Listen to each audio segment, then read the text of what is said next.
As mãos que trabalham incansavelmente são as mesmas que alimentam as nossas mesas e nos trazem muito mais que refeições: saúde, alegria, união, força, dedicação árdua e constante, traços daqueles que merecem todos os nossos agradecimentos.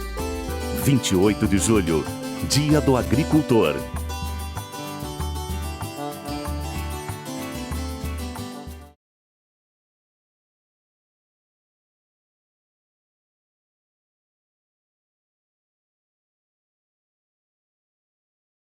As mãos que trabalham incansavelmente são as mesmas que alimentam as nossas mesas e nos trazem muito mais que refeições: saúde, alegria, união, força, dedicação árdua e constante, traços daqueles que merecem todos os nossos agradecimentos.